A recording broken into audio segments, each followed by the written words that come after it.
अजित पवार जे आहे ते वेषांतर करून नेहमी दिल्लीमध्ये गेलेले आहेत असं त्यांनी स्पष्ट केलं। त्याच्यानंतर ठाकरे गटाकडून देखील प्रतिक्रिया आलेल्या आहेत। आता आज ठाकरे गटाकडून अशी प्रतिक्रिया आलेली आहे की त्यांच्यावर कारवाई होणं अपेक्षित आहे, कारण की जर ते अशा पद्धतीने वेषांतर करून जात असतील तर दाऊद सारखे अन्य गुन्हेगार देखील वेषांतर करून येऊ शकतात। हा वेगळा विषय। मला असं वाटतं की वेषांतर करून गेले, पण आम्हाला जे सुपारीबाज म्हणतात आम्ही तर भूमिका स्पष्टपणे घेतल्या ना, उघडपणे घेतल्या।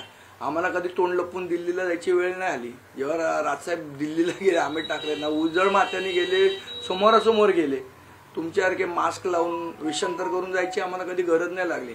त्यामुळे तोंड लपून महाराष्ट्रात फिरायची कोणाला गरज आहे हे एकदा अमोल मिटकरींना पण समजलं पाहिजे। पण अशा पद्धतीने जे आहे ते तोंड लपून किंवा वेषांतर करून दिल्लीमध्ये गेले, जसं तुम्ही म्हणालात की राज ठाकरे देखील उजळ माथ्याने गेले आणि त्याच्यानंतर कुठेतरी नॅरेटिव्ह जो आहे तो सुपारीबाज हा आलाय असं वाटतं तुम्हाला? नाही, नॅरेटिव्ह कोणीही काही सेट करेल, करायचा प्रयत्न करेल। मुळात आम्ही भूमिका घेतली लोकांसमोर घेतली ना। सुपारीबाज कोण आहेत? ज्यांनी भारतीय जनता पार्टी बरोबर 2019ला गळ्यात गळे घालून इलेक्शन लढवलं आणि नंतर पवार साहेबांच्या मांडीवर बसले। हे सुपारीबाज नाहीत का?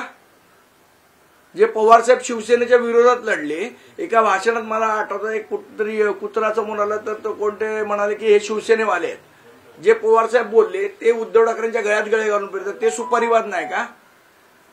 दुसऱ्याला सुपारीबाज म्हणणार तुम्ही किती वेळा भूमिका बदलली? आणि सुपारी कोणाची घेतली तुम्ही?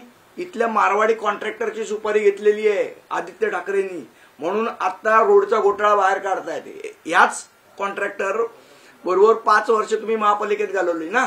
आज तुम्ही इक्बाल चहलला नाव ठेवताय, त्याच इक्बाल चहलला हाताशी धरून तुम्ही कोरोनाचा सगळा भ्रष्टाचार केलात ना। मग सुपारीबाज कोण आहे? आणि आम्ही सुपारी घेऊ, जनतेची घेऊ, त्यांच्या विकासाची सुपारी घेऊ आणि तुम्हाला घरी बसवायची सुपारी घेऊ। वरळीमध्ये खरं तर खड्ड्यांचं साम्राज्य वरळीमध्ये देखील मोठ्या प्रमाणात दिसून येतं आणि याच खड्ड्यांच्या मुद्द्यावर आदित्य ठाकरे सध्या बोलताना बघायला। आदित्य ठाकरे वरळी सोडून सगळ्या मुद्द्यांवर बोलतात, कारण वरळीबद्दल बोलण्यासारखं काहीच नाही त्यांच्यात, कारण 4.5 वर्ष फिरकलेलेच नाहीत वरळीत। त्यामुळे वरळी सोडून ते सगळ्या मुद्द्यांवर बोलतात। आणि मग यांना अडचणीचा प्रश्न तुम्ही विचारला, नाही मी सुपारीबाजांवर बोलणार नाही। अरे का मग बोलतोस कशाला आमच्याबद्दल?